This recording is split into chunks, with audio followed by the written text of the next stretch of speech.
Welcome back. Remember, this is Atn Saturday at Atlantic Television Network.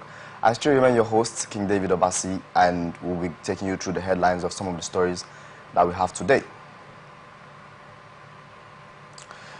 First on the headlines is in Nasarawa State, prisoners protest rice diversion.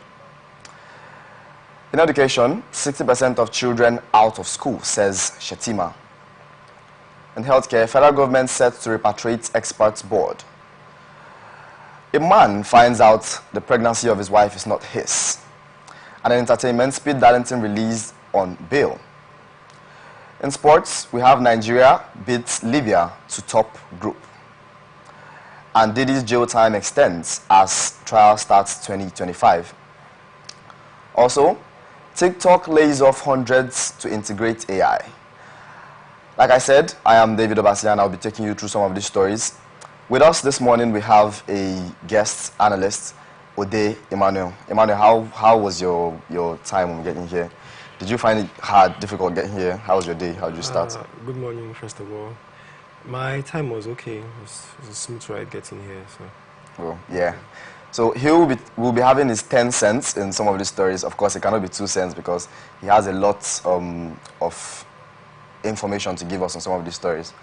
We'll go through the details of some of these stories. First, we'll start with Nasarawa State, where prisoners protest rice diversion.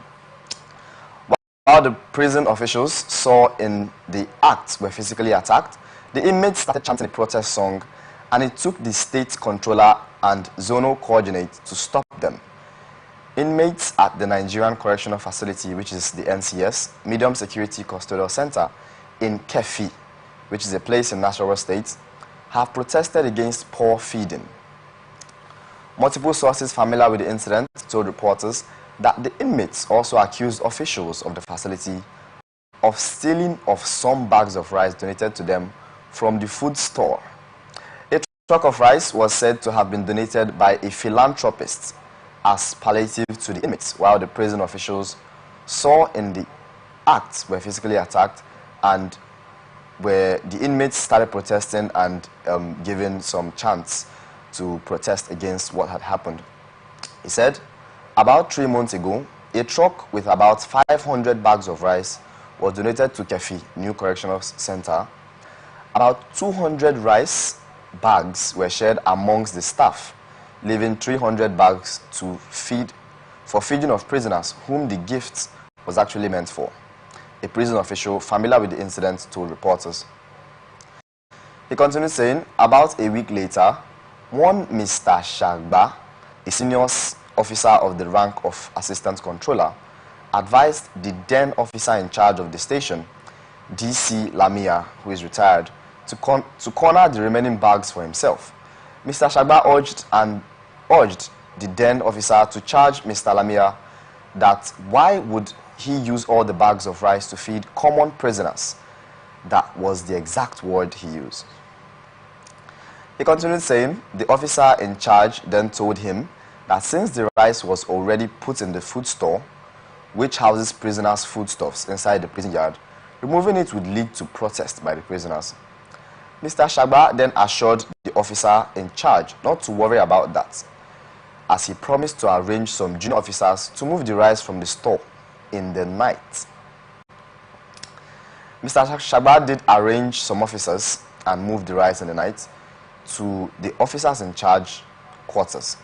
However, as feared by the then officer in charge, prisoners got to know and started a serious protest, which the state controller and the zonal director and coordinator had to quickly come over to appeal to the inmates. This action subsequently led to the transfer of many tough prisoners to other correctional facilities in and outside the state to avoid mayhem.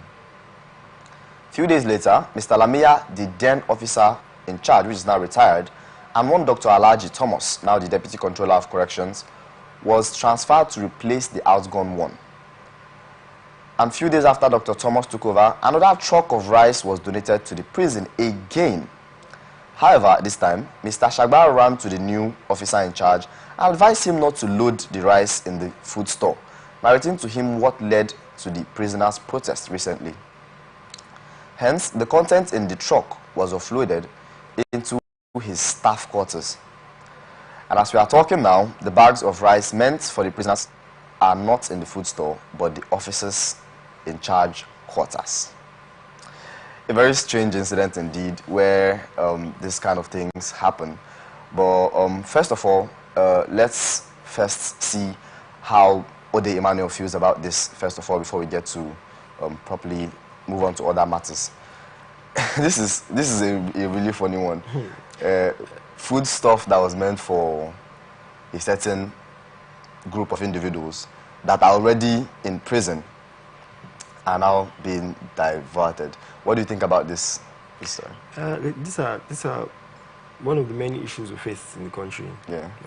Corruption from the grassroots, because we have lack of love for ourselves to start with, and greed. Because I see no reason why officers who are in charge, who are being paid to do their duty, would find it interesting to steal bags of rice, many bags that are meant for inmates. And you see, this is one sector of the well-being of the inmates that is being brought to light. Other sectors may have maybe power, the condition of the cells. So basically, this might be in other sectors of the government. Exactly. So this is being brought to light because the inmates had to protest, and it's quite disappointing. Do you think if these officers were moved into higher rank of power, they will feel like, oh, there are more eyes watching us now, and they would reduce this corruption? Obviously not, because with the situation of Nigeria right now, corruption you don't get punished for being corrupted, for being corrupt. Sorry, on the contrary, you get promoted, because each of these officers started from somewhere junior rank, so they worked their way up by hook or crook. So in Nigeria, corruption doesn't get punished. You get promoted. And what do you think these prisoners should do to react to some of this? Do you think the protest that they're having is a good one, something they should be having? It is a good one, because it is one of the things they are suffering, because if they don't raise an alarm, nobody will do it for them. So it is a good one, and at the end of the day, I think the officers will need to, because these are prisoners we're talking about, they're hardened criminals, so they will need to find a way to contain the situation, because if this keeps going on, maybe lives and properties will be damaged in the process. Yeah, so we have gotten the 2 cents of Ode Emmanuel there, a very, very sad situation. We move on to a different story now, in education, where Vice President Shettima has said 60% of primary school aged children, this means 60% of children at the age of going to primary school are out of school. We'll take the story. The Vice President, Kashim Shettima, presented alarming statistics that underscore the gravity of the situation. According to recent data, 25.6% of primary school children and also 29.6% of secondary school aged children are currently out of school. The crisis is particularly acute in northern Nigeria, with some states facing staggering out of school rates. He said, in Kebbi, Zamfara and Bauchi, for example, more than 60% of primary school children are not in school, with Kebbi at a staggering 64.8%, he reported. The Vice President further added, the secondary school numbers are similarly alarming, with Bauchi at 66.75%, Kebbi at 63.8%, and Jigawa, my state, at 62.6%. Emphasizing the critical role of education, particularly for girls, Shettima stated, the issue of girl-child education is for every nation, but in our part of the world, her vulnerability is especially pronounced. A very alarming statistic there, where children that are meant to be educated, that are meant to be in school programs and meant to set up a life for themselves and to get educated mentally. Education is one of the basic requirements to helping children and adults. I think there's a saying in a school somewhere that childhood of carelessness leads to adulthood of struggle and old age of pain. Yeah. So what do you think about this statistic? 60% of children that are supposed to be in school, especially in northern states, are outside school. It has always been a rising concern over the years. It's just nobody cares and nobody pays attention, because at the end of the day, you see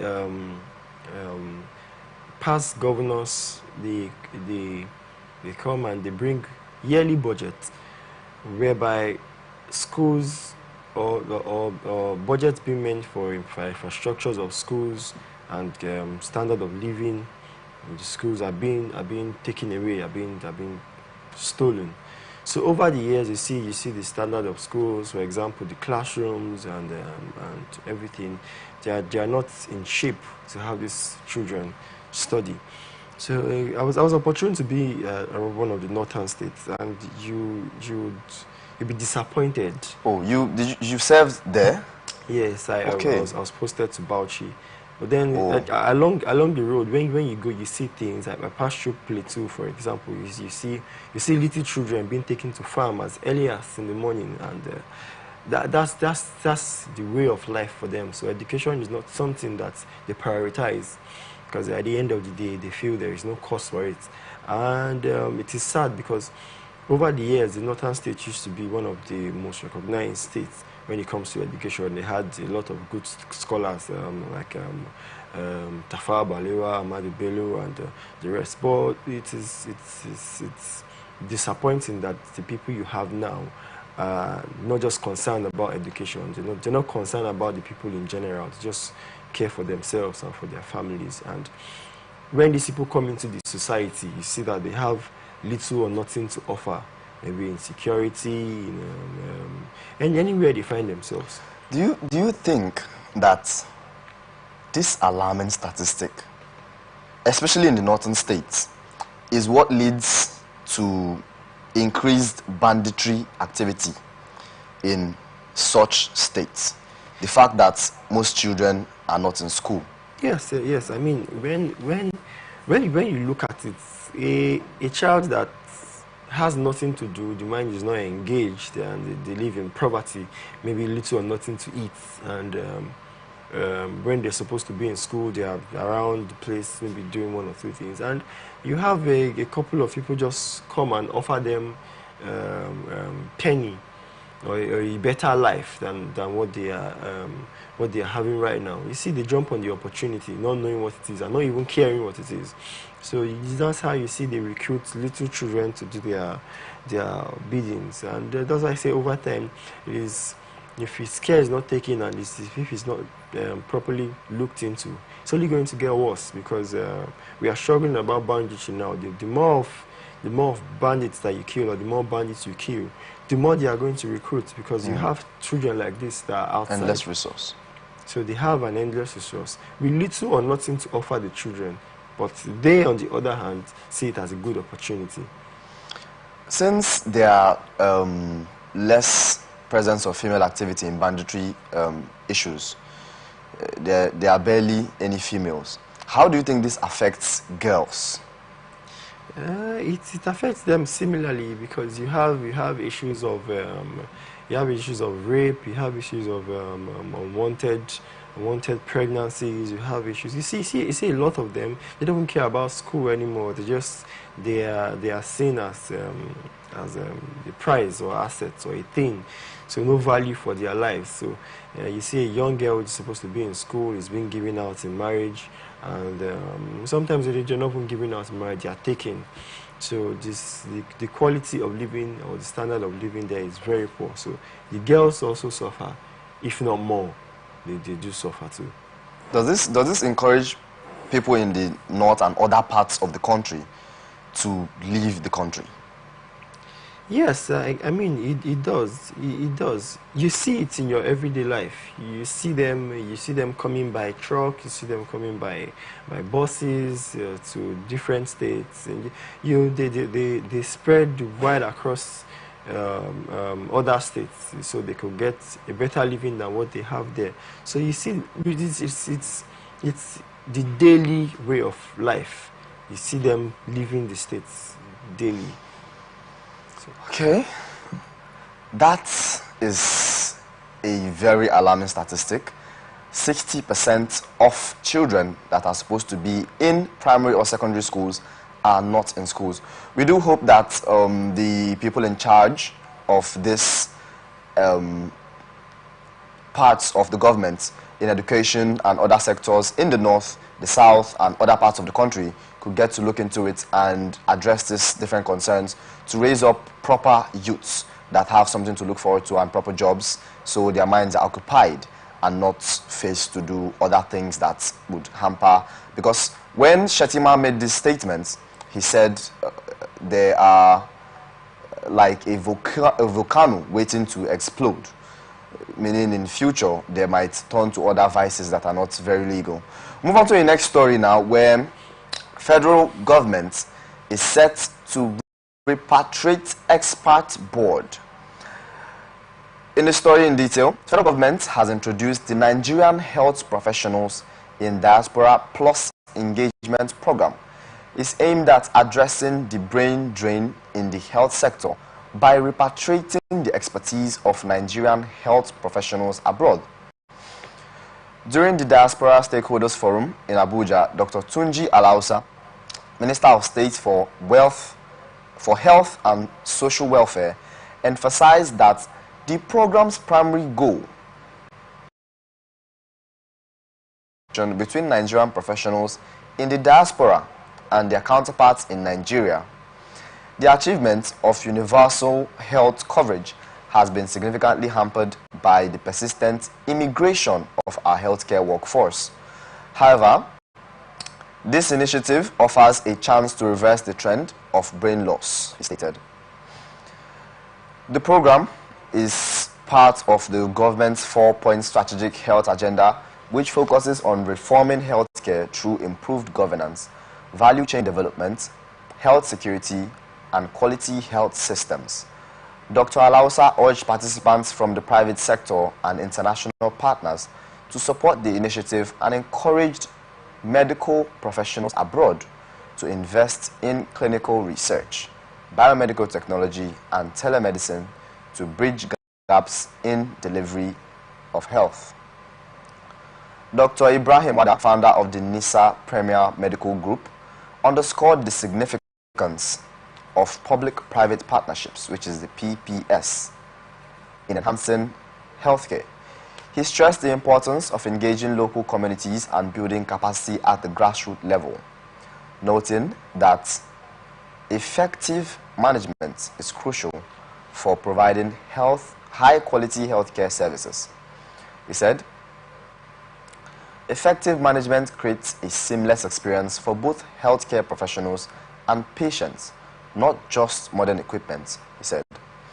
WADA called for improved infrastructure and support for medical professionals returning from the diaspora to ensure their contributions make the meaningful impact. Pamela Ajayi, president of the Healthcare Federation of Nigeria, discussed Nigeria's potential to become a hub for medical care in West Africa. She emphasized the need to invest in medical infrastructure, such as establishing healthcare banks to aid development. Additionally, she highlighted the transformative potential of digital platforms and artificial intelligence, which is AI, for expanding healthcare access to rural areas. Ajayi stated that involvement of the Nigerian diaspora is essential for advancing healthcare infrastructure, innovation, and research. Dr. Bala Audu, president of the Nigerian Medical Association, NMA, stressed the importance of international collaboration and education in retaining skilled healthcare workers and improving healthcare outcomes. He explained that partnerships with countries like the UK would enhance Nigeria's healthcare systems and facilitate the sharing of opportunities. So basically, this just means that the federal government, the Nigerian government, and those in the medical sector of the government are trying to make sure that healthcare practitioners outside the country, in the UK and other parts of the country, outside, could help healthcare practitioners in Nigeria in collaborating so that the learned, very good hands that we have here in Nigeria, because there are a lot of medical practitioners that finish and graduate from school every single term that need to be engaged with jobs and opportunities so that they don't leave. Because when they finish, there are barely any chances. So the federal government is trying to see if they can collaborate with other healthcare practitioners outside the country to help and to improve the infrastructure so that others could stay in the country and help the country. How do you see this? Does it help to curb the recent trend of Japa in that sense of the word? It doesn't, actually, because you see the federal government, what they're trying to do is failing to address the major issues and going for tiny bit of details that might not make any difference, because the basic reason why these individuals travel out is for job opportunities and good standard of living at the end of the day. So if you have good infrastructures, which are good hospitals, good clinic centers, and there will be no reason for them to leave in the first place. But as a medical practitioner, I see no reason why you should spend several years of study and not get a job, or finally when you get one, not get a good one. So if you get good offers, they leave, and then you see them improving in whatever area they find themselves. So if there's going to be any change, then there should be change in the infrastructure, which will give legal practitioners the ground to learn and improve, most especially in the rural areas. The medical healthcare system in those places are terrible. We see that every day. Okay, so do you think that one of the ways this could improve is building more, per se, to be very specific, hospitals to create jobs for these persons to stay? It's not only building more hospitals, because when you look at it statistically, every state, every local government, every community has hospitals. They have healthcare centers built by the government. They have local clinics and all. My village has one. Good. So the thing is, what is being done to these healthcare centers? Are they equipments that can help the community? Are they good amount of workforce that can help the community? Because when you have situations whereby you have to go back to the clinic and then they don't have the facility, they have to refer you somewhere else. I mean, it is quite disappointing. So it's not mainly about building more hospitals; it's about improving the ones that are already on ground. So when the federal government says they want to collaborate with different other agencies that are outside the country, medical practitioners, and they want to have a seamless flow of information, do you think this is all talk and no? Because we have seen previous instances where, oh, we're going to do this, and over time they linger, they take too much time, or they are not even implemented. Do you think this is one of those cases, or it is because let's be honest. Let's ask ourselves the honest questions. Who is it going to benefit? Is it going to benefit the average citizen that is trying to get a good medical facility, or is it going to benefit the individuals that are in the medical field already? Because you collaborate with these people, and at the end of the day, they share informations. But where are these informations being acted on when there are no equipment, when there are nothing to? So it's just all talk. We can sit all day and talk about how they said they were going to do this and they are going to do that, but how does it how does it improve the standard of living? Okay, we've heard from Ode Emmanuel, and I'm sure that many other Nigerians have their diverse opinions, some being that the federal government should try to implement some of the things that I already said, and more action. And when this happens, there should be a place where they could actualize whatever they've learned from these different other healthcare practitioners outside the country. We'll move on to a different story. One of the stories that have been trending very recently on the internet space, all over other social media networks, regarding the Nigerian national team, the AFCON qualifiers. The story here is Nigeria beats Libya 1-0. We'll talk about the dark arts especially. Minister of Sports Development, Senator John Owan Eno, charged the Super Eagles before the game to conquer the Mediterranean Knights of Libya in the two-legged 2025 AFCON qualifier. Nigeria hosted the first leg at the Godswill Akpabio Stadium in Uyo on Friday, with the return of the Martyrs in Benini Stadium in Benini, Libya's second city, Benghazi, on Wednesday. The minister described the Group D Match 3 qualifier as a must-win for the Eagles, who currently top the group, and stressed the need for the team to show tactical superiority and prove their mettle over their North African counterparts. He said, "Your solid start in the qualifiers has put you in a favorable position to secure a place in the 2025 AFCON tournament. Nonetheless, you must guard your place as the Mediterranean Knights will aim to defy expectations, seeking at least a draw in Uyo. Never underestimate your opponents." Nigeria Super Eagles later, after that statement, secured a hard-fought 1-0 win over Libya in Uyo, Akwa Ibom State on Saturday morning, to 7 points from 3 games in 2025 African Cup of Nations qualifiers.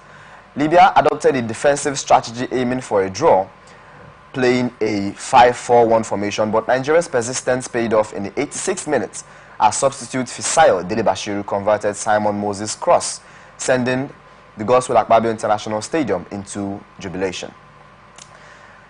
This win marked interim head coach Augustine Eguavon's second victory in 3 AFCON 2025 qualifiers. Nigeria's poor finishing and a contentious offside call had threatened to deny them of all 3 points. The two teams will face off again in Benina in Libya on Tuesday in their 4th Group D second leg match, in the aftermath of what can be characterized as a hard-fought victory. Later, after the game, Nigeria's shortstopper Stanley Nwabali took to social media to subtly criticize the Libyan players on their antics. In a post, he said,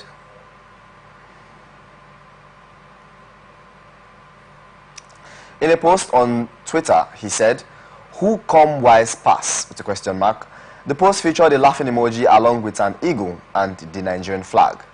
This message seemed to be a subtle taunt directed at the Libyan national team, as the Mediterranean Knights wasted time at every opportunity during the match to play a very defensive game, which was a 5-4-1 formation employed by them. What do you think about this first of all? The fact that it was just 1-0. Do you think we would have probably scored more? Firstly, I have to give credit to the interim manager, Austin Eguavon. He has been doing a spectacular job ever since taking from Fini the Judge. And you can see that this is only his 3rd game. Obviously, when you watch the Nigerian matches, you know that we obviously should have scored more, because we possess the team and we create a lot of chances. But finishing has been not our strong point. And I believe over time, if he's been given time to stay and work on the team, that might be an angle that we would work on, and it will benefit the team. But overall, I think the team played very well. They've been playing super well for the past 3 games. Because when you look at the stats, he has won 2 and drew 1 against Rwanda. So they've been doing spectacularly well. And talking about scoring more, yes, our conversion rate has been quite poor. But then you look at the game, you see where we created a lot of chances. I mean, they had 12 shots on goals. So by the time we start converting shots, what do you think is our problem? Is it our defense? Is it good enough? Is it our defense? Because I'm not sure we're conceding a lot of goals, but the problem could be that we are not scoring. Yes. There are a lot of criticism coming from being given to Okocha's cousin. What's his name? Alex Iwobi, very recently on social media, and he plays a kind of midfield position. So is it the midfield that is the problem? Overall, I don't think I am going to channel the problem to any specific part of the pitch, because when you look at the team, like I said, they play very well. The defense is solid. The midfield is solid too, because the majority of the ball is being played in the middle of the park, and they hold possession pretty well. And our attackers too, we have some deadly attackers in the likes of Ademola Lookman and Victor Boniface and Moses Simon. So when you look at this team, you know that they create chances. So the goals are going to come. Definitely, they are going to come. And one thing we need to look at is the quality of football that is being played. And these players tried their best with the little facility. I mean, when you look at the pitch, the football, so they tried their best to deliver. So I think the goals will come. You mentioned that we have some very good attackers in the like of Ademola Lookman. Most of our attackers there are very world class, with Victor Osimhen being one of the most prolific strikers currently, except from his issue, although that doesn't hamper what he has done so far, his issue with Napoli and having to move to Galatasaray very, very recently. The fact that we have a lot of this arsenal, per se, in our possession, why we have had previous instances where we were knocked out by Ghana. We got to the final of the AFCON previously, and there were crazy reactions with the fact that we did not win it. Since we have such talents, why are we not winning things? Even in the Paris Olympics that finished very recently, we had a very shambolic performance, to the fact that some government officials had to come out, and there was a national assembly that discussed the issue, that talked about why we should be very poor. Since Nigeria has talents. We have lots of talents. Even on the bench, from our local players, there are lots of very fine talents there that could positively impact the game if we decide to go with local homegrown players. Why are they not winning? If football is about winning trophies, why are they not winning trophies? Thank you very much. I would say that, firstly, we've had poor management for a couple of years, but like you said, we have good quality players. Yes, these are quality players, and that could harm any team. But at the end of the day, when you look at it, when you're not being managed properly, and I don't just mean the coach, I mean in every sector, you don't you not be able to deliver like you're supposed to, and you look at these players individually for their individual respective clubs. They do spectacularly well. So when they come together, I think it is just not it's not just the job of the coach to make sure they deliver. It is the job of everybody, both the sporting directors, the national chairman, to make sure there are things in place to make this team perform well and win trophies. Okay, speaking of the management that has been bad very recently, and the fact that we've been changing a lot of coaches, the previous coach, I'm not sure he lasted for up to 5 months, that had a problem with Seamen. What really happened? Could you give us a brief? Because when a coach doesn't have synergy, doesn't have good relation with his players, you can see a fallout. Even in English football, where Jose Mourinho is a good coach, but the fact that he doesn't really merge very well with his players and he has problems with them, he gets sacked, or sometimes they don't win trophies. So the previous management had problems with Osimhen, and I think that might have probably hampered some of our chances going forward. What happened? Could you give us a small analysis of what happened in that event? What transpired?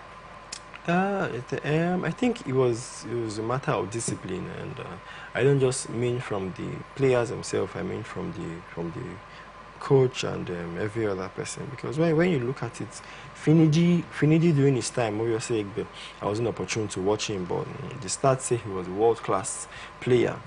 So at the end of the day, when coming into the team to manage the team, they should be able to bring some particular level of experience to that team, some level of discipline, and discipline doesn't just come from the way we say it. Sometimes you discipline people with love. So I think at the time that was the period the senior was injured. So there's some internal issues, and which should have been handled internally. So whatever issues that they had, regardless of who brought it out first, there should have not been too many reactions from them.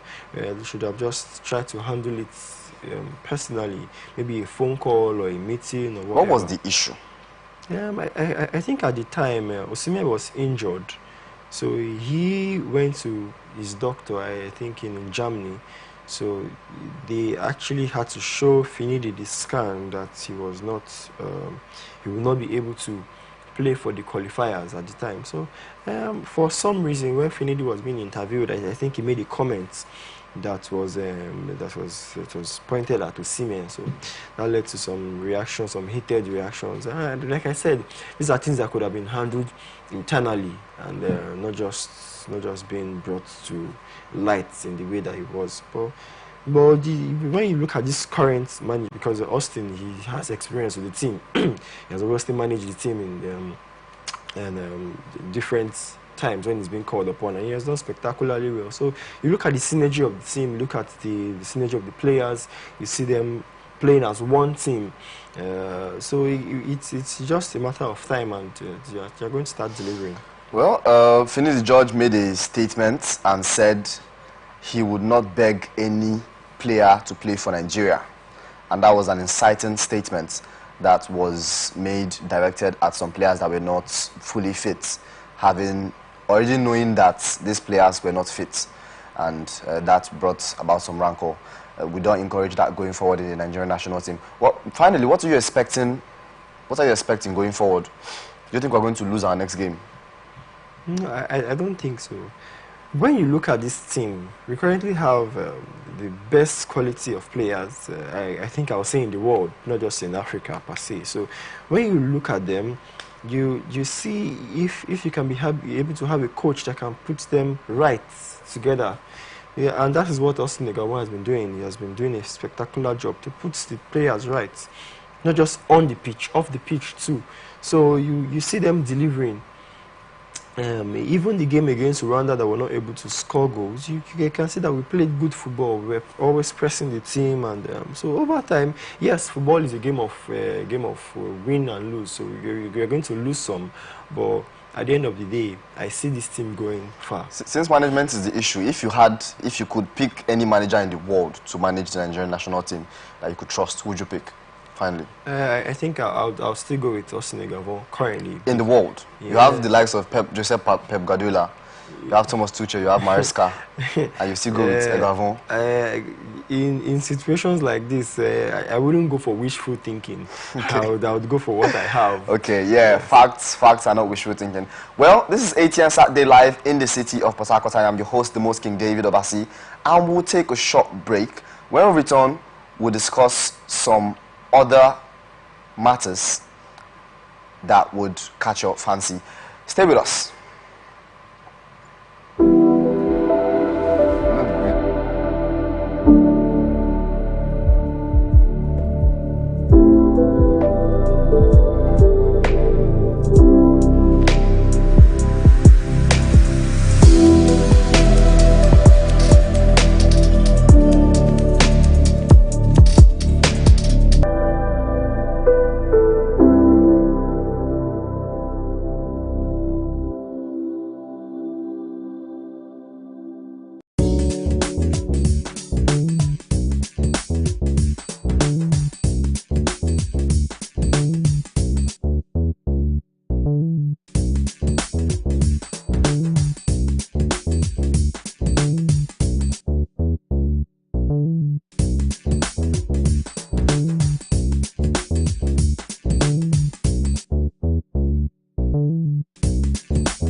From the lines across the ocean to the land beyond the mountains, through the Sahara, we bring all the sport news, live analysis, expert discussions on trending stories in politics, business, socio-economic, sports, and documentaries. So catch all the updates on the happenings around the globe. Stay focused on the fact today, only on ATN.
From the lines across the ocean to the land beyond the mountains, through the Sahara, we bring all the sport news, live analysis, expert discussions on trending stories in politics, business, socio-economic, sports, and documentaries. So catch all the updates on the happenings around the globe. Stay focused on the fact today, only on ATN.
From the lines across the ocean to the land beyond the mountains, through the Sahara, we bring all the sport news, live analysis, expert discussions on trending stories in politics, business, socio-economic, sports, and documentaries. So catch all your bits on the happenings around the globe.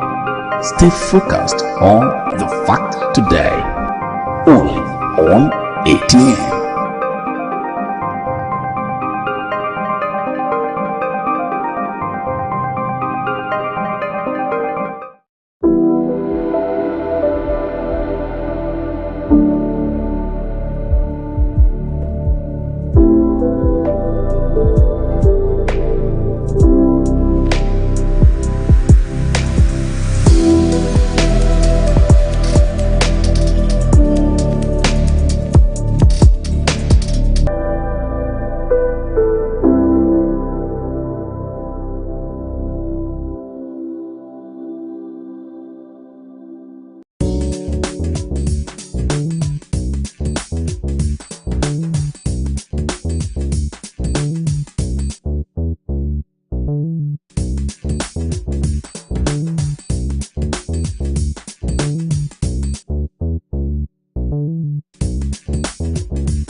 From the lines across the ocean to the land beyond the mountains, through the Sahara, we bring all the sport news, live analysis, expert discussions on trending stories in politics, business, socio-economic, sports, and documentaries.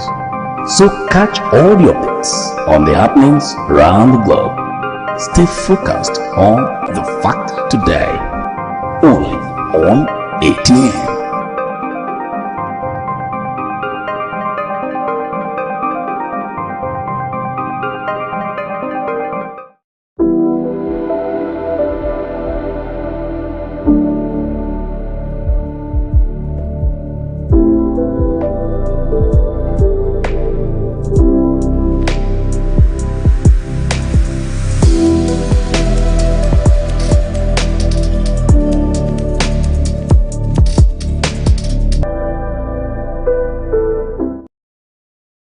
Welcome back to Atn Saturday. I remain your host. Now to the rest of our stories. In entertainment, Speed Darlington has been released on bail. Outspoken Nigerian singer Darlington Okoye, more popularly known as Speed Darlington, has been released on bail. He was detained since Friday for allegedly defaming and cyber-stalking his colleague, Damini Ogulu, popularly known as Burna Boy. In a contentious video, Speed Darlington allegedly mocked Burna Boy's association with American rapper Diddy, known as Sean Diddy Combs, who the FBI arrested on multiple charges, including sexual exploitation. In the video, Speed Darlington challenged Burna Boy to explain how he got his Grammy Award for his fifth album, Twice as Tall, released on the 14th of August 2020 and executively produced by P. Diddy and Burna Boy's mother, Bose Ogulu. Deji Adeyanju, a lawyer, confirmed that Speed Darlington was arrested in Lagos on Friday last week, moved around and eventually brought to Abuja and has been in detention since then. Mr. Adeyanju posted, "The petition against him was written by Burna Boy, which we can confirm."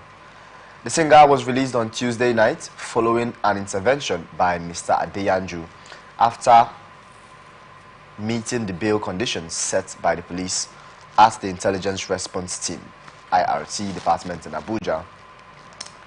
Fans were informed about Speed Darlington's plight after his mom, in a viral video on Tuesday, alleged that Burna Boy orchestrated her son's arrest due to a video he posted on his social media hours after Speed Darlington was declared missing on social media on Wednesday.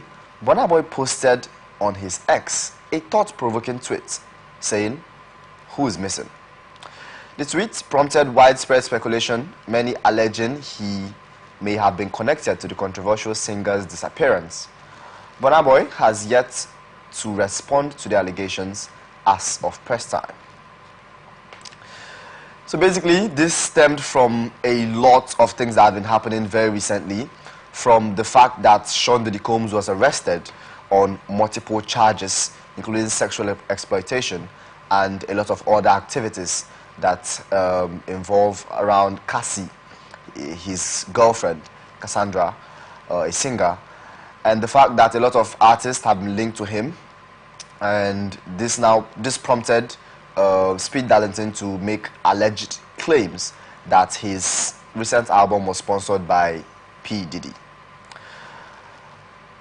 What do you think this also led to his arrest? From what he has, the different things he has said, does this infringe on human rights? Every human has the right to speak.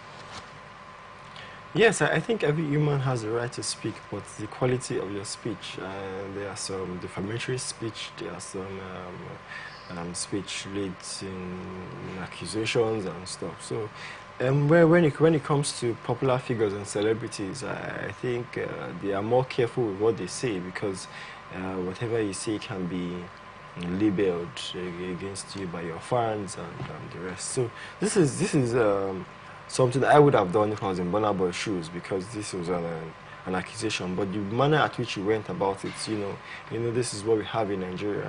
I think a lawsuit would have been proper. Better. Proper. Because there were some claims. So allegedly, we all know Speed Darlington for the quality of videos that he drops. They're not so. Sometimes they are meant to make people track up the fans and all that. So we all know him as someone that's not so serious. Maybe not serious. Controversial person. Yes, controversial person. But this was over the board. This was not needed. So if I was Burna Boy, I would. So are you saying that Burna Boy did not overreact to these claims? I think arresting, this is where law and order comes in the country. I think arresting him is going overboard, because the only time you should do that is after you've written a petition and you take it up in court, and he doesn't show up in court. That's when it's not even you that is meant to file for the arrest. It's for the so are you saying that every single person that speaks bad against Burna Boy should be arrested or taken to court? Like I said, this is a sensitive issue, being that he's a celebrity. So if you think about an issue to Burna Boy on social media, it is in his position to see it that he would weigh the situation to know if he should take it up in court or not. Of which sometimes it is not useful, because some of the fans are not so popular like Speed Darlington. So people say things. You understand, that is why he is a public figure and a celebrity. So he knows that he's going to have oppositions and people that are on his side. So yeah, not coming from a fellow colleague that has weight in the industry too. Prior to I don't know if it was before or after that, but some comments that were made by Burna Boy after he posted, one of X users also made the same claim that was made by Speed Darlington, and this supposed fan or person that commented this is not popularly known in the social media space. Exactly. And Burna categorically or specifically said that they should make it easier for him to track them by putting their pictures on their profile. That's He's also making the same claim that if I could find you, I would arrest you. exactly the point. This is what I just explained. Law and order. Okay. Okay, obviously, if you can find the person, maybe Is it worth being arrested or taken to court over?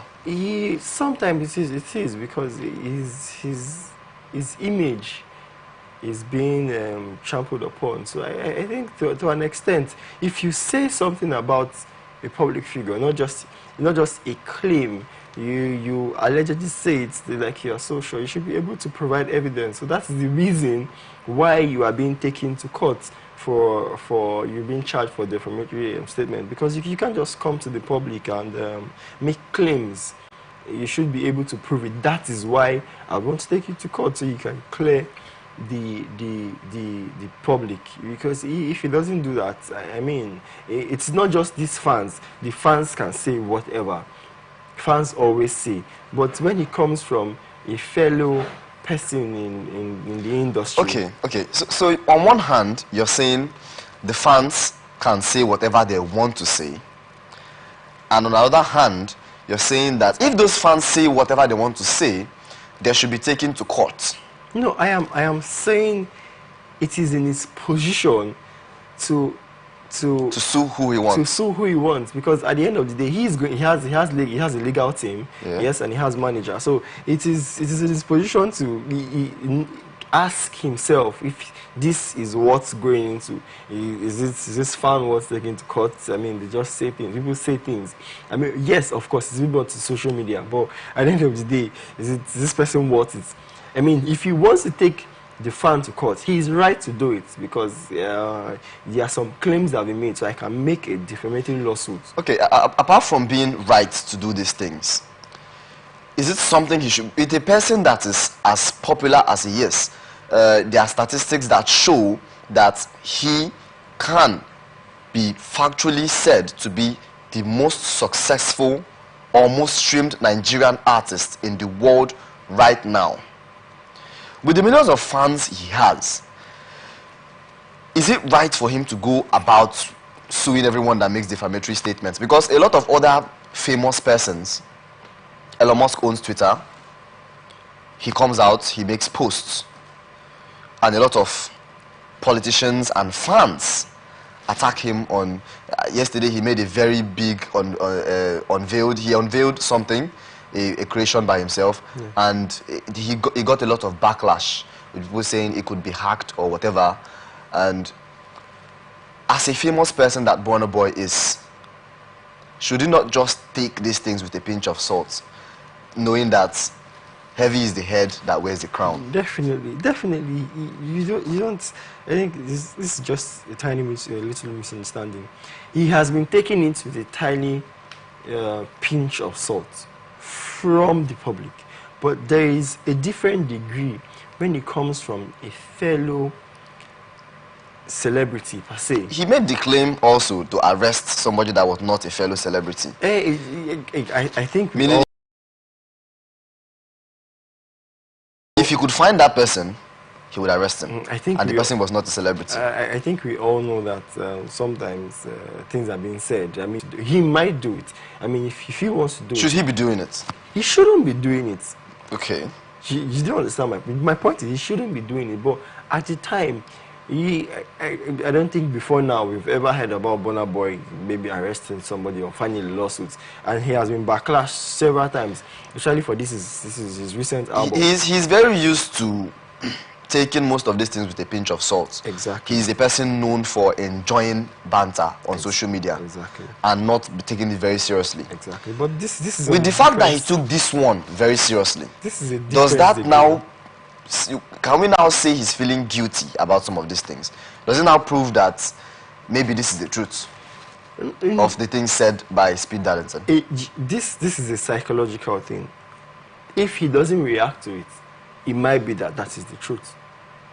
I don't know if he gets me. True. If he stays back and say nothing, I mean, his silence can be interpreted for it being true. And that way, everybody can come and keep saying what they want. Maybe tomorrow another celebrity can come out in the name of joke and just make statements. Because he did not respond. Exactly. So I feel if a person is made an example that you cannot just make defamatory statements against people and get away with it, maybe other people will be cautious.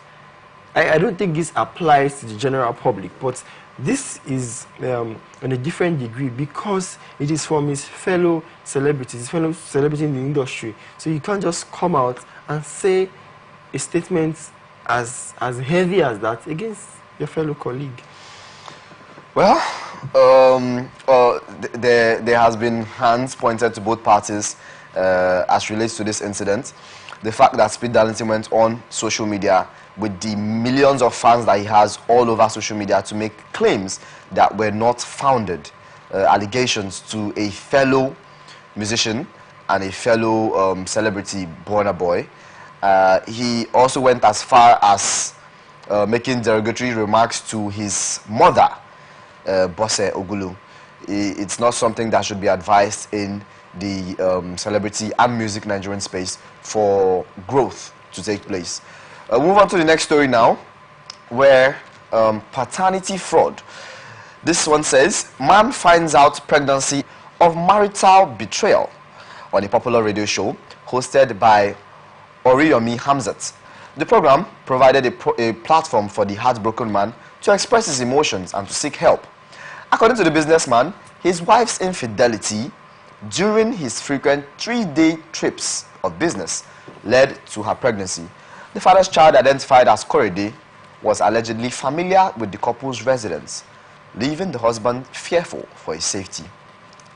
According to the man, his suspicions began when he realized his wife was expecting, despite their prolonged period of separation.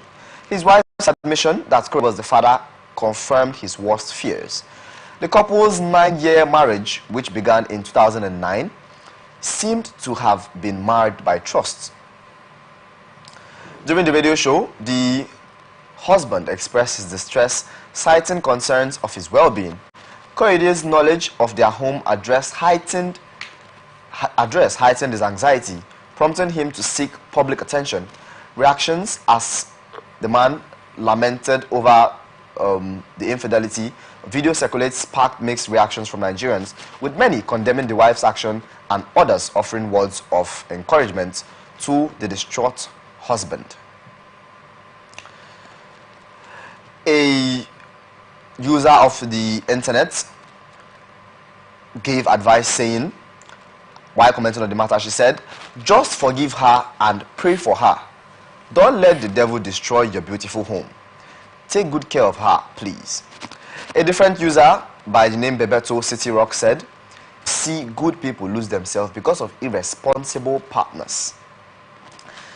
A very, very, very shocking story. This has very recently become, will I say, a norm. Very recently. What do you think about this story?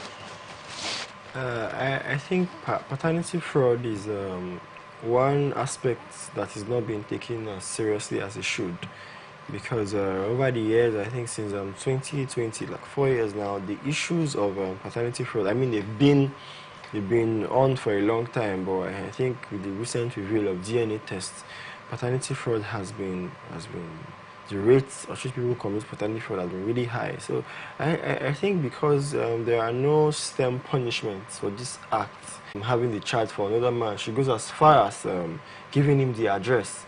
So that puts the husband in grave danger, because at the end of the day, in an attempt to claim his child, the man can commit some atrocities, whatever it is. So I think this is an issue that should be really addressed in terms of law. There should be a stern punishment for paternity fraud, just like there is for rape and the other issues, because this is as serious as. But it's just I don't know. It's just how we find ourselves. This happened in Ibadan, to be very specific. Do you think, what if there were to be stringent laws and punishments for this, because there is one for rape and every other offense that are not condoned in Nigerian space and law, what would be the fair method punishment to men and women that commit paternity fraud? I think the stem punishment should be the jail term, because I don't think there is any other punishment. I would not wish death on anybody. So paying fines, don't do it, because what does money does not apply to this situation. So I feel the only stem punishment for this is jail term. So maybe when there is that with maybe a touch of hard labor, people will see the gravity of the situation, because it is something that is not really being looked into. I mean, there was, I saw sometime you see women having several, not just one, but like 2, 3 kids, as much as 4, for a different partner while they are married, and over time, you just spend so much years investing in your kids' future, only to find out that they're not yours. So there should be stem punishment for this. Yeah, there should be stem punishments for this.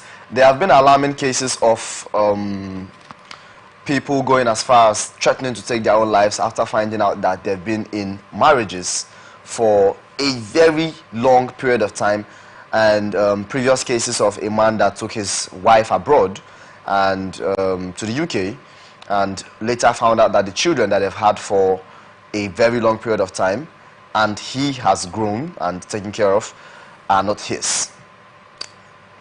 There should be stern punishments for this from Ode Emmanuel. We'll move on to a different story now in the United States. Diddy's jail term extends as trial starts 2025. Federal sex trafficking trial of the United States rapper and music mogul Sean Diddy Combs is scheduled to start in 5th May 2025, but 2 separate judges denied him bail twice. One of them argued that Combs was at serious flight risk, meaning he could escape. At the recent hearing, Mark Angifilo, Combs' lawyer, expressed concerns about what he termed improper leaks by federal agents about the case. He also asked the judge to exclude a video of the 54-year-old rapper assaulting a former girlfriend, Cassie, in 2016 from being used in the trial. Prosecutor Emily Johnson, however, called the claims baseless. The assistant U.S. attorney said the claim was simply a means to try to exclude a damning piece of evidence. Not a single one of those leaks alleged are from members of the prosecution's team, Johnson stated. Well, we all know Sean Diddy Combs has been on the music scene for a very, very long period of time. For music lovers in Nigeria and earthwide, he's been on the music scene from the beginning of rap culture, stemming from Christopher Wallace, Biggie, and Tupac Shakur. There's been also other claims that he might have been involved in some of those issues. From the video, did you see the video on Cassie and what he did to Cassie? Yes, I did. What do you feel about that? What do you think about that? A long time ago, but kudos to the prosecution team anyway, because based allegations against him, with the fact that there's been a lot of artists that have been under him, musicians that have brought to the public space in general, from the likes of Meek Mill, Justin Bieber, and Usher Raymond. Do you think that these different instances of what he's being charged about concerns these other artists? Could they also have been affected? Because if somebody has been doing a particular thing to one person, and there have been other cases of him being associated with a lot of other persons, do you think it affected this other artist that he's... Of course, that is also what brought about the allegations by Speed Darlington to him being associated with Burna Boy and being seen on different occasions with Burna Boy. The case with Cassie, can it also be the same with other artists that have not come out to speak? I think for the case with Cassie, it is quite clear because we have evidence of videos of his assault. So, but for other cases, we cannot say for sure. We can only just wait for the persecution to start, and so we get evidence if it was true. But that's evidence, and every investigation and are ongoing. So I would say for sure that there is no fire without smoke. So all these allegations they said there is he has been trying to put it out to the public for a long time. So, like I said, if he's innocent, it is left for the judge and for his team to try to put it out to the public. But if he's not, he's going to face. Well, there have been previous instances where artists, musicians, and music moguls with a lot of money have come under very, very serious allegations. Previously, R. Kelly was previously sentenced to they are in the entertainment industry, so these are the things that they venture into to get themselves entertained, so parties, drinks, and all that. So at the end of the day, when it gets out of control, that's when you have situations like this, because there are several other musicians per se that have been in the industry too, but they've been quite disciplined, so you don't hear stuff like this happening in the likes of Jay-Z, Snoop Dogg. They've just, of course, they've had one or two controversial events, but nothing as serious as this to bring them under persecution. So I think these are the things that you face and you see in the industry, so you just have to put it on that check. If this is happening outside Nigeria and happening to musical artists with a lot of money, do you think this is happening in Nigeria also? I think it happens in every industry, regardless of the geographical location or everything, anywhere you find yourself. Like I said, it is the entertainment industry. These are the things that is expected to be found. So it all depends on the individual, how you want to go about it. So it is everywhere. Hold all culprits that are responsible for these different allegations, vile allegations against them, and they are resolved. Move on to a different story now in tech, where TikTok lays off hundreds of workers to integrate artificial intelligence. The tech company plans to invest $2 billion globally to trust and safety initiatives in 2024, with 80% of rule-violating content now being removed through automated technologies. The spokesperson added, TikTok, owned by China's ByteDance, is laying off hundreds of employees as part of this restructuring of its content moderation operations. The layoffs are part of a broader plan to enhance efficiency through the use of artificial intelligence, AI, through automated processes. The spokesperson added, while TikTok did not disclose the exact number of jobs cut, reports suggest that layoffs will impact staff across various locations worldwide, with hundreds affected in Malaysia. Initial reports indicated that more than 700 jobs were slashed in Malaysia, though TikTok later clarified that fewer than 500 employees were affected. The company expects to invest $2 billion United States dollars in trust fund this year and will continue to improve efficiency, with 80% of guidelines violating content now being removed by AI. The spokesperson continued that the layoffs were first reported by Business Portal, the Malaysian Reserve, on Thursday.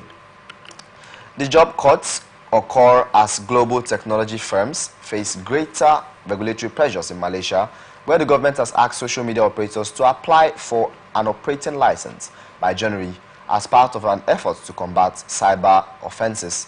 Malaysia reported a sharp increase in harmful social media content earlier this year and urged firms, including TikTok, to step up monitoring on their platforms.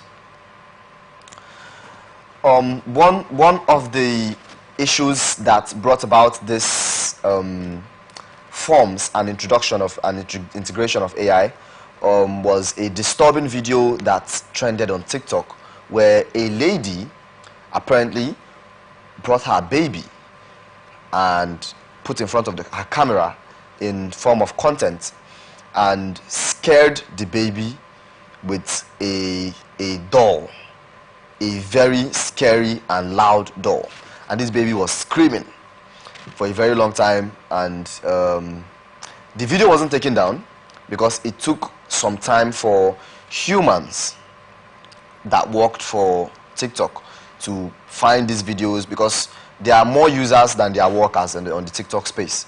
So it takes them time to get to these videos and bring them down. The video had to trend for a very long period of time, and it was very, very disturbing. I think there have been appropriate measures meted out to the woman that made that video. Now, these jobs that were slashed from Malaysia, 500 jobs. TikTok says less than 500 jobs. Does this further prove the fact that artificial intelligence would take up most of human jobs in the future? I think it is one thing that we've all seen coming for a long time now. The use of artificial intelligence. It really just means that we as humans, we have stepped up our game and all that. Just talking about Elon Musk, I think 2 days ago he unveiled his first AI robots, and the humans were having conversation with the robots, and it sounded really real. So we are getting to the point where artificial intelligence is going to be doing most of the job. So is this a welcome development, or should we be scared of our lives?